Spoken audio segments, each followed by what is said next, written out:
Assalamualaikum warahmatullahi wabarakatuh. Innal hamdalillahi nahmaduhu wa nasta'inuhu wa nastaghfiruh wa na'udzu billahi min shururi anfusina wa min sayyiati a'malina. May yahdihillahu fala mudilla lahu wa may yudlil fala hadiya lahu. Asyhadu an la ilaha illallah wa asyhadu anna Muhammadan abduhu wa rasuluhu la nabiyya ba'd. Alhamdulillah, segala puja dan puji syukur kita panjatkan hanya kepada Allah Subhanahu wa taala Rabbul alamin. Serta salawat dan salam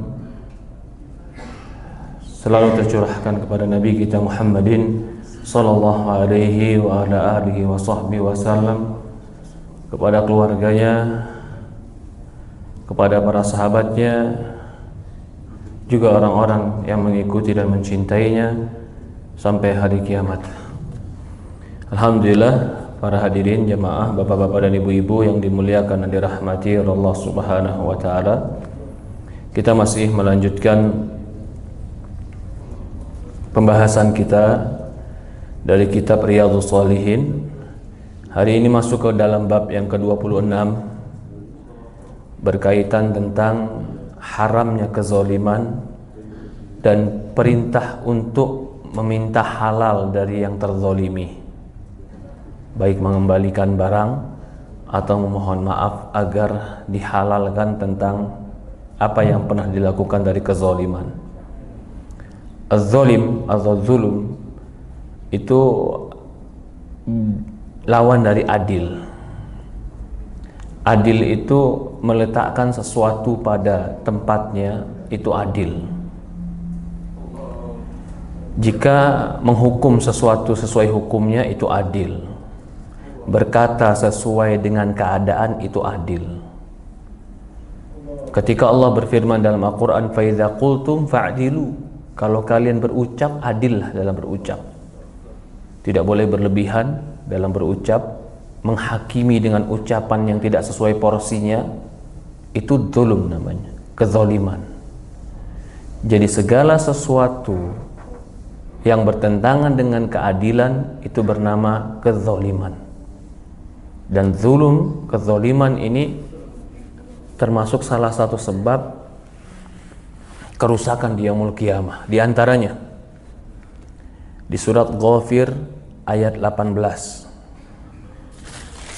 Zalim itu sebelumnya ada 3 bentuk.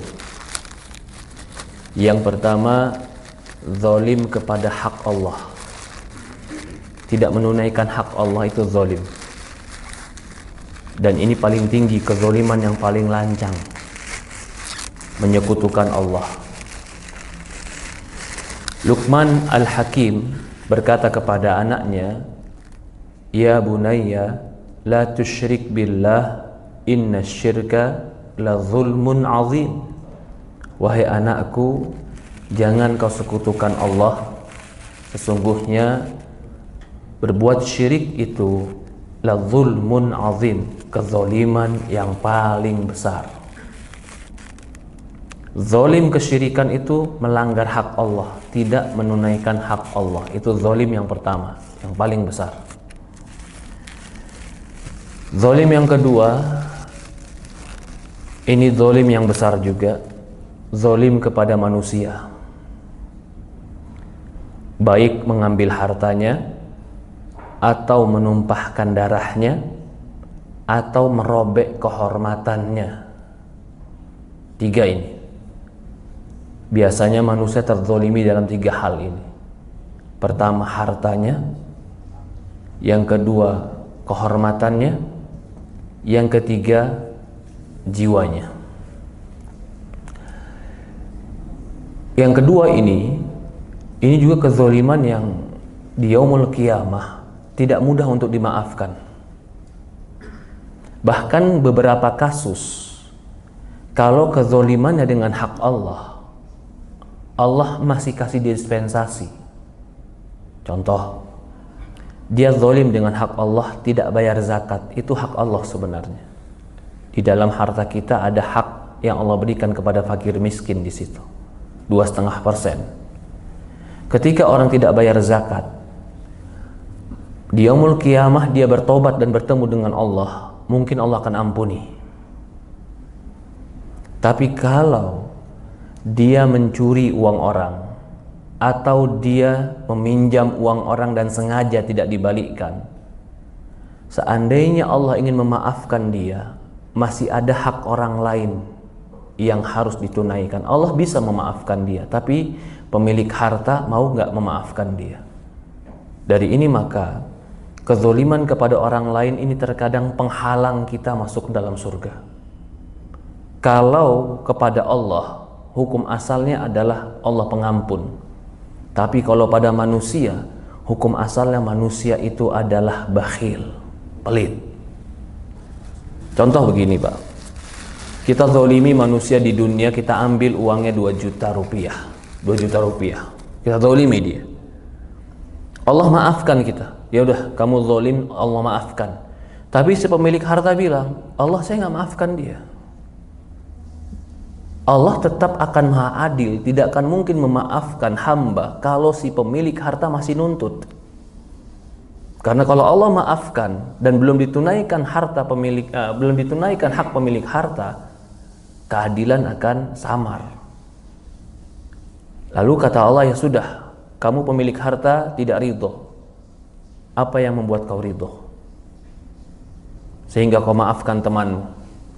Di yaumul qiyamah temannya bawa uang 2 juta tadi, Pak. Nih sekarang saya kasih kamu uang 2 juta yang di dunia, tapi dikasih di akhirat, Pak. Temannya mau nerima gak? Buat apa? Udah gak kepake sama saya. Jadi bayarnya pakai apa saya?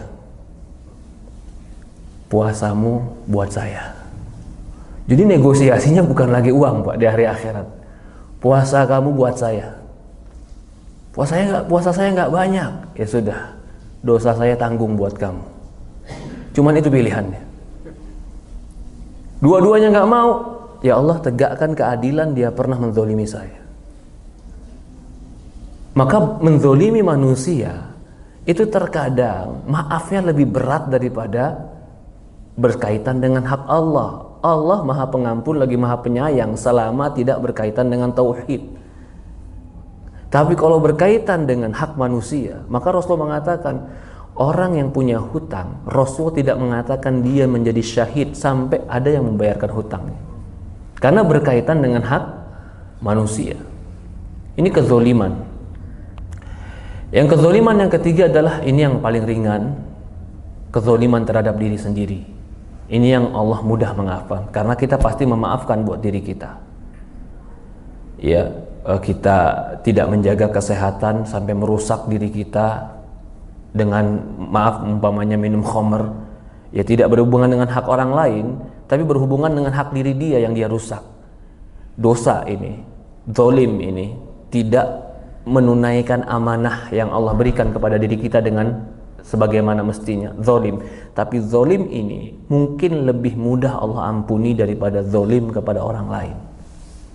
Maka kezoliman itu tingkatannya berbeda-beda.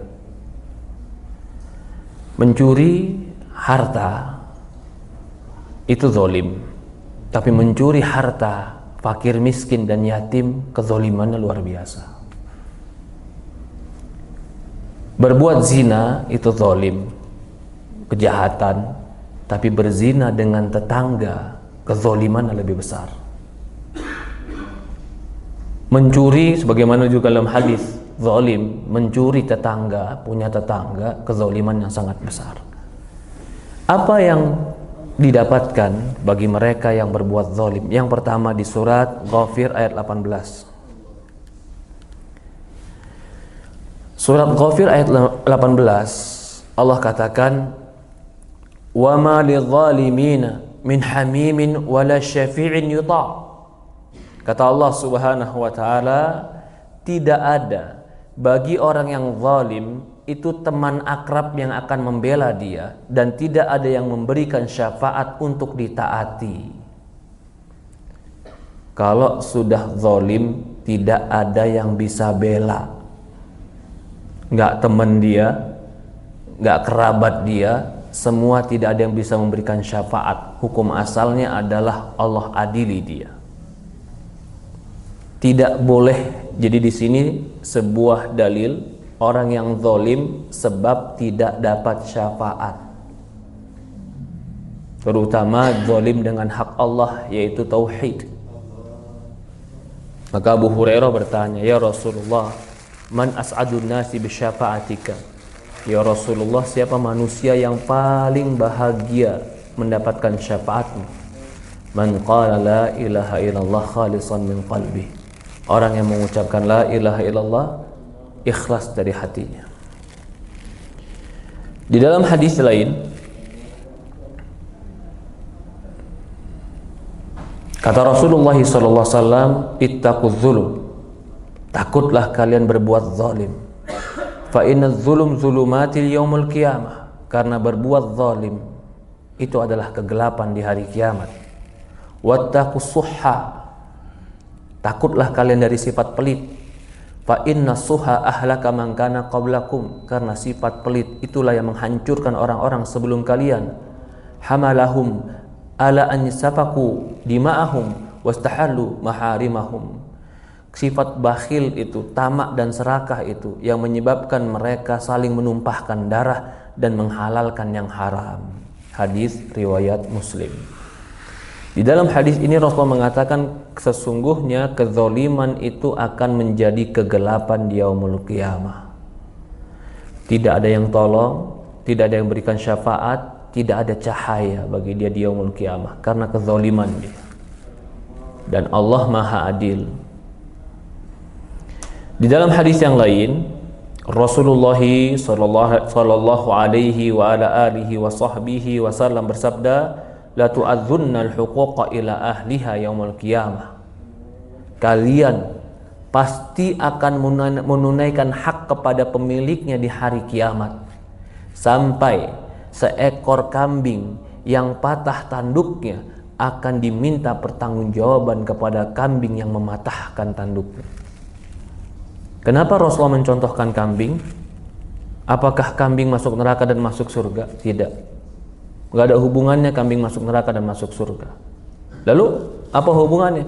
Jika kambing saja yang dia tidak memiliki tanggung jawab saat neraka dan surga, tetap di yaumul qiyamah Allah tegakkan keadilan. Kambing yang mematahkan tanduk temannya akan ditegakkan juga dipatahkan tanduknya. Setelah ditegakkan tentang apa yang mereka lakukan, lalu Allah katakan kepada dua ekor kambing tadi, kunu turaban, kalian berdua jadilah tanah. Selesai. Karena telah diadili. Ketika telah diadili, dikisos, yang mematahkan pun dipatahkan, jadilah kalian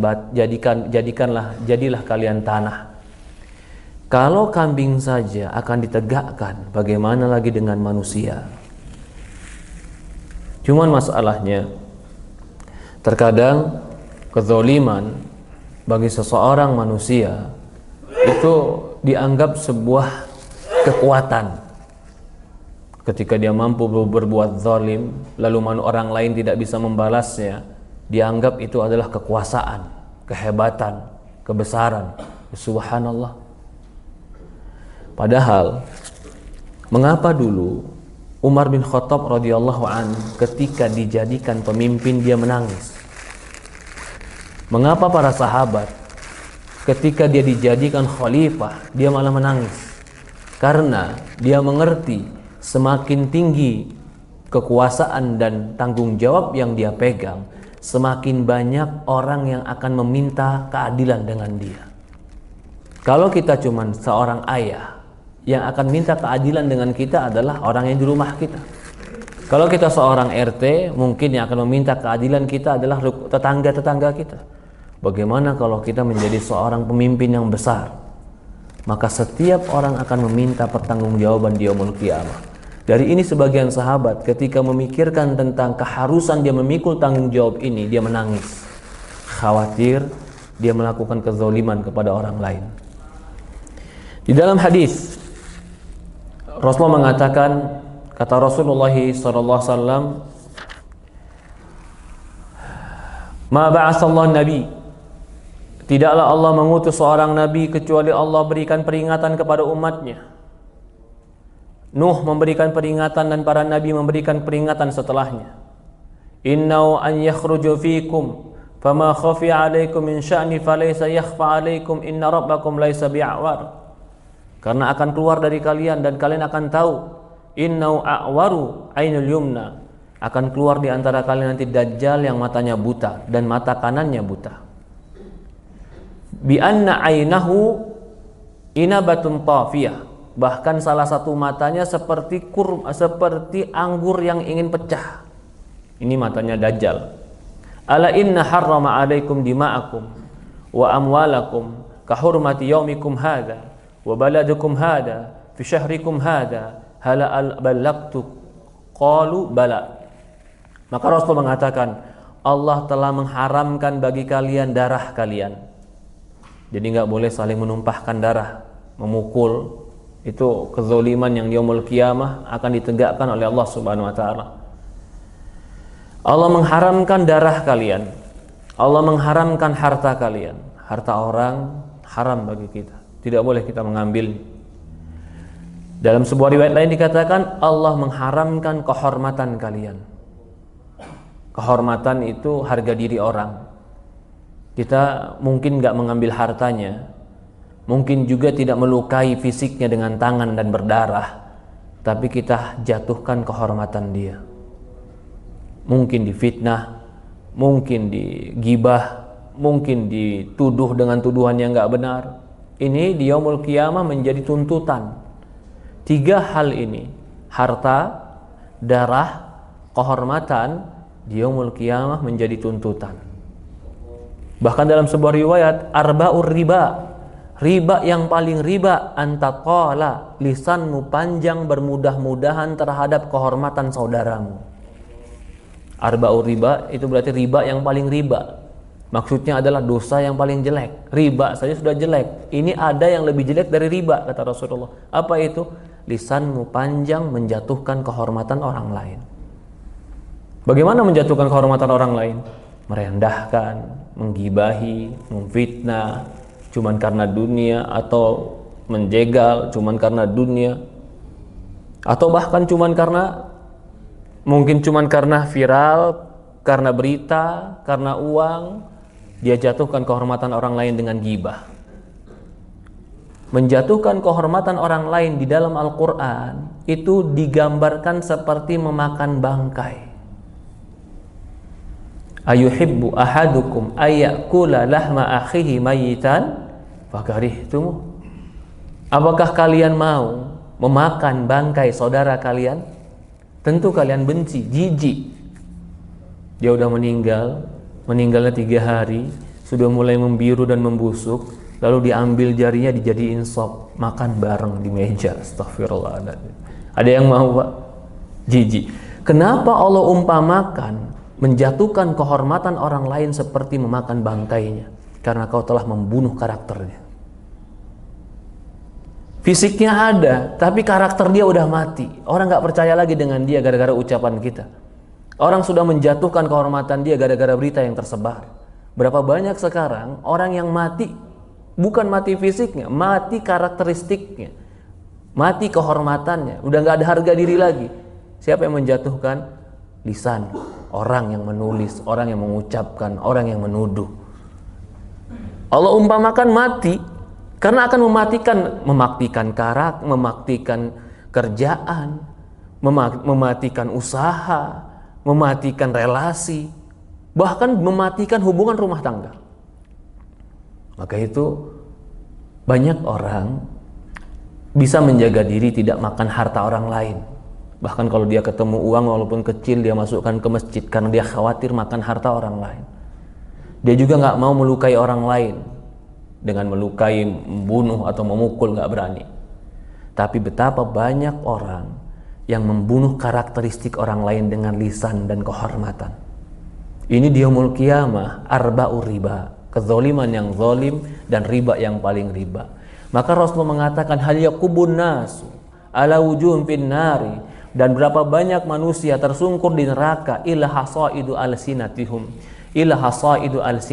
kecuali karena jerat-jerat lisan mereka sendiri.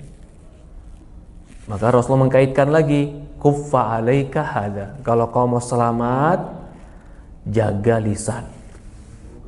Karena lisan yang paling mudah menzolimi orang. Kalau tangan menzolimi orang, akan ada resiko. Dia akan melawan kita kalau kita pukul. Kalau harta yang kita zolimi orang, akan ada resiko. Dia melaporkan ke polisi karena mencuri atau membohong atau menipu. Tapi kalau membunuh karakteristik orang dengan lisan, orang bisa mati dengan fisik yang hidup. Ini kezoliman. Kezoliman seperti ini di yaumul qiyamah akan dibalas. Apakah di yaumul qiyamah ketemu dia lalu mengatakan maafkan saya, sudah maaf, selesai. Padahal dia telah hancur hidupnya. Ada seorang ulama, Pak. Ini ulama besar. Ulama besar. Dia tadinya di kampungnya adalah seorang pemuda yang biasa belajarnya, tidak terlalu menonjol. Dan di kampung dia sudah ada ulama-ulama besar. Allah takdirkan si pemuda yang muda ini pergi dari kampungnya untuk belajar ilmu agama dan menghafal ilmu-ilmu hadis yang banyak. Sampai dia beberapa tahun belajar, begitu dia punya bekal yang kuat, dia pulang ke kampungnya membawa ilmu hadis yang banyak, sampai ilmu dia melebihi gurunya yang sebelumnya. Yang tadinya majelis gurunya ramai, sekarang majelis pemuda ini ramai karena dia bawa ilmu yang baru dengan pengetahuan yang baru, dan orang pun menyambutnya. Tapi ternyata di perjalanan hari dituduhlah dia dengan tuduhan-tuduhan. Salah satu tuduhan dia adalah murji'ah, dia bukan ahlu sunnah, dia ini adalah orang yang sesat. Sampai akhirnya majelis dia sepi, gak ada orang yang mau datang ke majelis dia. Bahkan orang takut datang ke majelis dia karena dianggap yang datang ke majelis dia sama sesatnya seperti dia. Bahkan buku yang dia tulis gak ada yang berani memegang dan membacanya. Semua dicampakkan yang berkaitan dengan dia. Apa sebabnya? Karakteristik dia dibunuh oleh orang-orang yang iri dengan dia. Sampai saking sempitnya di dalam hidup, terbunuh karakteristik dia. Di mana-mana orang melihat dia dengan sinis, mencemooh dia, mencibir dia tanpa bukti. Karena disebarkan berita jelek tadi, dia berdoa kepada Allah. Ya Allah, kalau memang kematian itu baik bagi diriku, matikan aku. Saking sempitnya dunia. Apakah dibunuh dengan pedang? Apakah ditampar dengan tangan? Bukan, dibunuh karakteristiknya dengan lisan. Setelah dia berdoa itu, sebulan setelahnya dia meninggal. Siapa ini ulamanya? Imam Bukhari. Jadi Imam Bukhari itu meninggal dalam keadaan dia nggak tahu kalau bukunya akan dibaca sepanjang zaman. Yang dia tahu ketika dia meninggal itu, buku dia nggak ada yang berani baca. Yang dia tahu orang nggak mau ngambil ilmu dari dia. Yang dia tahu semua orang meninggalkan dia karena terbunuh karakteristik dia. Ada orang yang memfitnah bahwasannya dia itu bukan ahlus sunnah, sampai orang nggak mau mengambil ilmu dia. Tapi ternyata begitu dia meninggal, fitnah itu hilang, terbukti dengan waktu. Apa yang dituduhkan kepada dia nggak benar. Buku dia menjadi buku yang terbaik setelah Al-Quran, disepakati para ulama. Ya subhanallah, yang jadi pelajaran bagi kita, yang saya ingin sampaikan, ternyata membunuh karakteristik itu terkadang bisa lebih menyiksa daripada pukulan. Hati-hati, betapa banyak orang yang hasad, yang iri, yang dengki, dia membunuh karakteristik orang lain tanpa bukti. Dikira ini adalah perkara yang ringan. Di yaumul qiyamah ini tidak akan pernah seseorang dimasukkan surga dan neraka sampai diadili seadil-adilnya. Maka para ulama menyebutkan, Pak, ketika keadaan di hari akhirat, setelah padang mahsyar,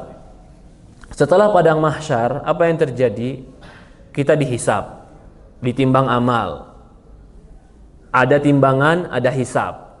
Selesai dihisab, kita dibawa ke telaga. Setelah di telaga, kita dibawa ke Sirat. Barang siapa yang lewat ke Sirat jembatan dia lalui, dia masuk surga. Tapi ternyata disebutkan oleh Imam Ibn Taimiyah, di dalam Sirat, begitu dia lewat jembatan Sirat, ada satu lagi pos yang di situ dia ditanya, selesaikah engkau dengan seluruh manusia urusan? Sekali pertanyaan lagi. Jangan sampai dia masuk surga ternyata masih ada urusan sama orang lain belum selesai. Nggak mungkin dari surga dan masuk dikeluarkan lagi. Maka di Sirat itu ada satu pos yang di sana dia ditanya, selesaikah kamu dengan urusan manusia? dengan hartanya, dengan kehormatannya, dengan kezalimannya. Kalau jawabannya belum, maka bukan surga yang dia masuki, dia akan jatuh ke dalam neraka. Dan posko terakhir ini, posko terakhir sebelum dimasukkan ke surga adalah pemeriksaan tentang kezaliman. Kezaliman kepada siapa yang telah kau selesaikan. Ya subhanallah. Maka inna dzulum dzulumati yaumul qiyamah. Dari inilah maka orang yang paling bahagia di yaumul qiyamah, orang yang paling lapang dadanya, paling baik lisannya, yang paling indah akhlaknya. Karena orang yang paling lapang dadanya tidak akan mengganggu orang lain, yang paling indah lisannya tidak akan menyakiti orang lain, yang paling baik perangainya, dia akan dimasukkan surga tanpa hisab dan tanpa azab. Tapi kedengkian, hasad, kezaliman, ketamakan, itu semua yang akan mengantarkan seseorang menjadi nadamah, penyesalan di yaumul qiyamah. Maka Rasulullah katakan, sesungguhnya harta kalian, jiwa kalian, kehormatan kalian haram seperti haramnya hari ini, yaitu hari Arafah. Di negeri ini, yaitu negeri Arafah, negeri haram Mekah. Di bulan ini, yaitu bulan Dzulhijjah. Lalu Rasul berkata pada sahabatnya, bukankah telah kusampaikan? Bukankah telah kusampaikan? Bukankah telah kusampaikan? Waihakum unzuru la tarji'u ba'di kuffara yadribu ba'dukum riqab ba'd. Rasulullah mengatakan, celaka kalian, jangan kalian kembali kepada kekufuran setelah aku nanti. Kesebagian kalian menebas pedang kepada sebagian sahabat yang lain. Rawahu Bukhari. Ya, ini dalil bahwasannya kezaliman itu bukan saja berkaitan dengan harta, kezaliman itu bukan saja berkaitan dengan darah, tapi kezaliman itu juga berkaitan dengan a'rad, kehormatan orang lain. Siapa yang paling mudah dizalimi? Yang paling mudah dizalimi adalah biasanya orang-orang yang lemah. Siapa orang-orang yang lemah, Pak? Pertama, kalau seorang suami, yang lemah itu istri, yang lemah itu anak. Kalau dia seorang pemimpin, yang lemah itu bawahan. Kalau dia orang kaya, biasanya yang lemah itu orang fakir. Kalau dia penguasa, yang lemah itu adalah rakyat. Biasanya paling mudah dizalimi orang-orang seperti itu. Maka Rasulullah mengatakan dalam sebuah hadis, kata Rasulullah SAW, fattaku da'wata madlum fa innahu laisa bainahu wa bainallahi hijabun.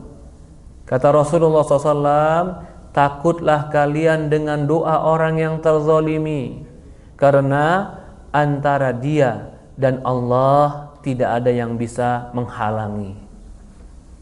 Hari ini kita menzolimi, dia nggak bisa lawan kita karena kita mungkin berkuasa, mungkin kita lebih kuat, mungkin kita lebih memiliki kemampuan. Tapi dia bangun di malam hari sambil mengangkat tangan, ya Allah anta rabbuna, ya Allah engkau Rabb kami, ya Allah aku hambamu, engkau penolongku, aku dizolimi oleh si fulan, ya Allah, ya Allah engkaulah yang memberikan keputusan terhadap kezaliman. Ya subhanallah. Kalau itu terjadi, maka hancur. Betapa banyak orang hancur karena doa orang yang terzalimi, dan betapa banyak orang itu sukses karena doa orang-orang yang lemah di antaranya. Innama tunsaruna wa turzakuna bidu'afaikum. Sesungguhnya kalian ditolong, diberikan rizki, diangkat oleh Allah karena orang-orang lemah di antara kalian. Tapi ada juga orang yang terkena bala dengan doa orang-orang terzalimi. Salah satu dakwatun la turad, 3 doa yang tidak akan mungkin Allah tolak. Al-madlum, orang yang terzalimi akan mendoakan yang dizalimi. Ya subhanallah. Kalau doa orang-orang yang terzalimi itu melapornya ke Allah dan dia minta perlindungan kepada Allah, maka tidak ada yang bisa menolak apa yang Allah ingin takdirkan. Ini pengalaman sedikit, Pak. Kalau di negeri Arab itu, di negeri Arab ya, saya beberapa tahun di negeri Arab. Kalau kita lagi berselisih sama orang, kita cekcok sama orang, kita ancam dia. Wallahi, kalau ente benar, kalau kamu benar, ya sudah saya ridho. Tapi kalau kamu nggak benar, saya terzalimi, saya doa sama Allah buat kamu. Kalau itu kita bicarakan, kalau itu yang kita bilang, dia akan cari jalan supaya damai sama kita. Udah, jangan kau doakan saya. Jangan cari damai begitu. Begitu takutnya mereka kalau kita bilang ana dolimi, aku akan doakan engkau kepada Allah. Dan saya pernah ketemu teman suatu hari ketika umroh. Teman saya ini menyewa hotel. Begitu nyewa hotel, ternyata hotelnya dipindahkan.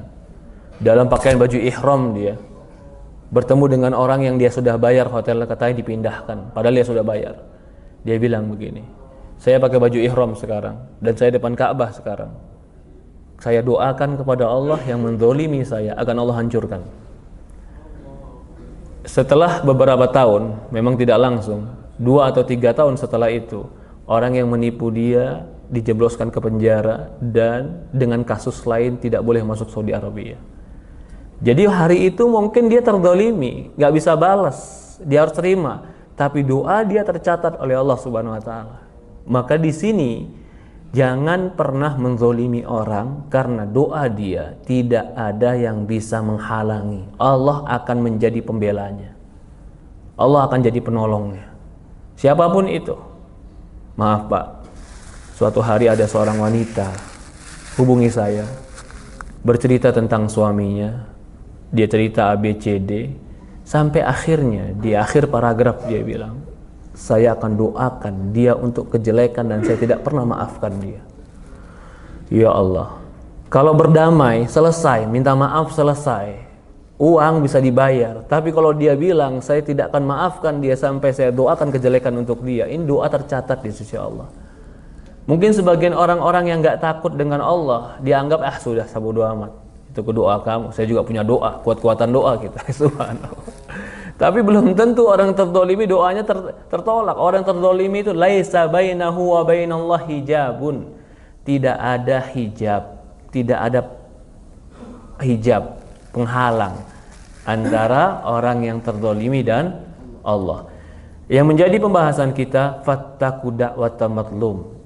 Takutlah dengan doa-doa orang yang terdolimi. Tapi kalau kita kebanyakan di Indonesia diancam apa takutnya Pak? Nah, saya santet kamu baru takut. Kalau saya santet takut. Tapi kalau dibilang saya doakan kamu sama Allah, ya sama-sama Tuhan kita, Tuhan kamu juga Allah, Tuhan saya juga Allah. Subhanallah. Padahal santet gak ada apa-apanya dibanding doa orang terdolimi. Santet kalau kita masih pakai zikir pagi petang tidak akan kena kita. Seandainya kena, pelebur dosa kita. Tapi kalau dia mintanya sama Allah, la haula wala quwata illa billah. Innaka ta'ti qauman min ahlil kitab. Nah, ini di sini ada beberapa hadis lagi. Ya, kita baca sedikit lagi hadis. Man zalama qayda shibran minal ardi tawaqahu min sab'i ardina. Allahu akbar. Muttafaqun alaih. Barang siapa yang menzolimi orang sejengkal dari tanah, maka dia akan dikalungkan 7 lapis langit nanti di yaumul qiyamah. Itu berapa Pak? Sejengkal. Bagaimana lagi kalau dia ambil tanah orang yang sengketa, dia sengaja buat sengketa. Tiba-tiba dia duduk di situ, dia pagarkan di situ, lalu dia bilang ini tanah saya. Karena orang tadi lemah, nggak punya relasi, nggak punya kekuatan, nggak punya. Akhirnya orang tadi, ya sudahlah, kamu ambil tanahku. 1 jengkal saja, dia yaumul qiyamah akan menjadi 7 lapis bumi. Bagaimana kalau dia ambil 1000 meter? Ya subhanallah. Ini hadis Bukhari Muslim, muttafaqun alaih, ucapan baginda Rasulullah SAW. Wa man zalama qaida shibrin minal ardi tuwiqahu min sab'i ardina. Barang siapa yang menzolimi 1 jengkal tanah di bumi, maka dikalungkan bagi dia 7 lapis bumi di yaumul qiyamah. Dalam hadis yang lain, innallaha la yumli'u lidh-dhalim fa idza akhadha lam yuflithu thumma qara kadzalika akhdhu rabbika idza akhadha al-qura wa hiya dhalimah in akhadahu aliman syadidan. Sesungguhnya Allah akan memenuhi bagi orang-orang yang zalim. Kalau dia mengambilnya, dia tidak akan pernah memperdulikannya. Maksudnya kalau Allah sudah hukum dia orang yang zalim, Allah tidak akan kasihan lagi sama dia. Allah biarkan dia dalam kesulitannya. Seperti itulah Allah menghukum orang-orang yang tinggal dalam satu kota yang dia berbuat zalim. Kalau Allah mengambil hukuman pada mereka, maka Allah alimun syadid. Hukuman Allah itu sangat kuat dan sangat syadid, sangat pedih. Di dalam riwayat lain dari hadis Abdullah bin Amr bin As radhiyallahu an, Rasulullah bersabda, "Al-muslim man salima muslimuna min lisani wa yadihi, al-muhajir man hajara ma nahallahu an." Kata Rasulullah SAW, orang Islam itu adalah orang muslim yang lainnya selamat dari lisan dan tangannya, itu orang Islam. Al-muhajir, orang yang hijrah itu adalah orang yang meninggalkan apa yang Allah larang. Rawahu Bukhari dan Muslim. Jadi karakteristik orang muslim, lisannya tidak mengganggu, tangannya tidak mengganggu, perbuatannya tidak mengganggu. Salimal muslimuna min yadih, orang muslim lain merasa aman, tentram dari tangan dan perbuatannya. Ini ciri orang muslim. Karena orang muslim dia menjaga dirinya dari kemurkaan Allah Subhanahu wa taala. Dalam sebuah riwayat dari Abdullah bin Amr bin As radhiyallahu anhu berkata, "Kana ala thaqal." Iya, suatu hari dia dalam ala thaqal Nabi. Dia suatu hari bawa barang-barang Nabi yang berat. Dia bantu Nabi lah barang. Rajulun yuqalu lahu Kirkirah famata. Ada seorang yang namanya Kirkirah dan dia mati. Lalu Rasul berkata, "Huwa finnar." Kirkirah ini di neraka. Maka orang-orang pergi untuk melihat si Kirkirah ini. Kenapa? Fawajadu aba'atan qallat harwahu Bukhari. Dia padahal meninggal dalam perang, tapi Rasulullah mengatakan dia di neraka. Maka para sahabat bingung, kenapa ini orang mati dalam perang tapi Rasulullah mengatakan dia di neraka. Akhirnya para sahabat terus memantau dan melihat kenapa si mayit ini. Begitu dilihat mayit ini, ternyata dia menyimpan sebuah kain yang dia sembunyikan dari harta rampasan perang. Ini namanya ghol. Ghol itu menyembunyikan harta rampasan perang kaum muslimin yang dia miliki sendiri. Jadi kalau perang itu harta rampasan perang, terutama yang di tengah-tengah orang musyrikin itu dikumpulkan, diberikan kepada pemimpin kaum muslimin. Nanti pemimpin kaum muslimin yang bagi sesuai dengan kebutuhan. Tidak boleh dicuri dan disembunyikan. Barang siapa yang menyembunyikan itu, maka dia telah mengambil harta kaum muslimin. Karena ini harta bersama harusnya, bukan harta sendiri. Ya. Lalu harta bersama ini dia sembunyikan buat diri dia sendiri, dia meninggal, Rasulullah mengatakan tidak disolati. Bahkan dalam riwayat huwa finnar, dia di neraka. Ada riwayat lain, ada seorang cuma mengambil sekeping, satu keping harta rampasan perang dia ambil, dia taruh di kantongnya. Rasulullah tidak menyolati dia sampai para sahabat memeriksa, ternyata betul di kantongnya ada sekeping harta rampasan perang, sedikit saja. Rasul tidak menyolatinya. Para ulama mengkiaskan harta rampasan perang itu pertama harta kaum muslimin, harta bersama yang harusnya dimanfaatkan buat kaum muslimin. Ketika dia manfaatkan buat diri dia pribadi dan kebutuhan dia pribadi, dia telah mencuri harta kaum muslimin. Maka dari ini wallahu alam, sebagian ulama memasukkan dalam bab korupsi.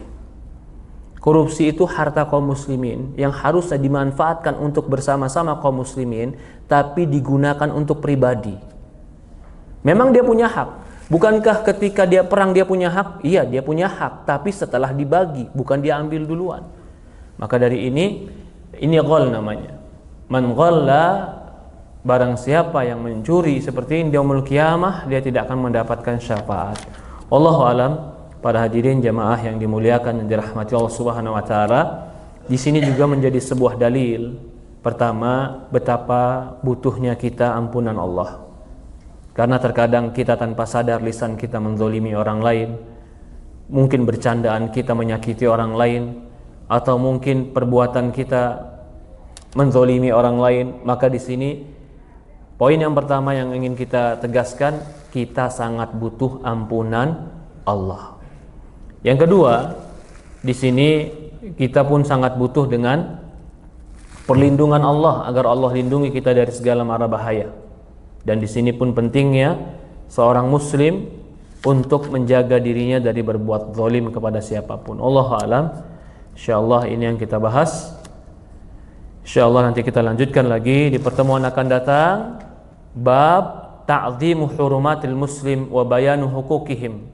Bab betapa agungnya kehormatan orang Islam dan penjelasan hak-hak orang muslim. Nah, ini hak yang harus kita tunaikan sesama kaum muslimin. Ya, ada pertanyaan, tafadhol, dipersilahkan.